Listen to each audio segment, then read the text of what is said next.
Hi,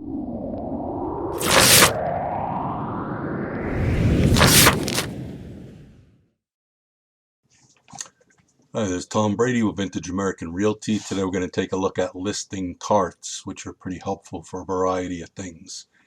Okay, now I can just go over to listing carts over here on the left, listing carts. And I didn't log out properly like always, so it tells me that, no big deal. Okay, so you see a bunch of my listing carts. I have different ones for different reasons, but one that you should probably have and start is past sales. As soon as you get started, you can make one. And if I go to my past sales, of course I don't update it, but if I did, I would have more. But anyway, add your past sales together, and then in that one cart you can find them if you need them. And you could also make an export file if you had export to any kind of website that you want to have your past sales. Okay, now let's see how we would use listing cart practically. Okay, let's say that I am doing a search for someone that wants to buy in Commack. And they want Commack schools. And these people want a colonial. Now you would put more or less depending on what the parameters are. These people want at least a 4-bedroom, 2 full baths. If I put 1.5, that's a bath and a half. If I put 2, that's going to be 2 full baths. Okay. Now what else do I want? I want the listing price. The maximum they'll go is $600,000. Okay.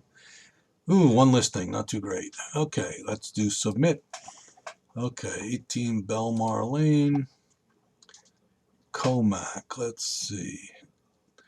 Colonial, this is the only colonial. Now, all right, so let's go back and let's change the criteria. Up here, we could change the criteria. Let's take out colonial. Okay, we don't have enough results. Okay, there we go. Now we have 7. Okay, so let's look through them. No, I don't like this one, and let's see, I like that one. That's a beautiful house. Okay, I don't like that one. I like that one. Okay, and you go through them and you check them, and now, okay, this is what we have. Then you go to narrow. Okay, and now you say, all right, you know what? I want to hold these in a cart for a buyer. I'm going to send them to them, but I also want to hold them. So I could create new. And let's see, his name is John Buyer. I'm going to create that cart. Now I have to find it over here. And there's John Buyer. I'm going to add those in there. Okay, so now say you're working with John Buyer for a long time. John calls you up with a house and you think you've shown it to him, but you're not sure. When you're looking with people for a long time, you might lose track sometimes. So I could just go to John Buyer's cart. Now I'm only going to have 2 things in here. I know that, but if I had other things, I could look at them. Okay, and there they are. So now I know I sent him those. That's what I sent him, or that's what I showed him, either one. Let me look and see if I could find one of my carts. Yeah. So this one, I used to do them by months. This is Chris Lawrence, August. Okay, let's see what I showed Chris in August. Okay, so in August of 2020, I showed this buyer 6 houses.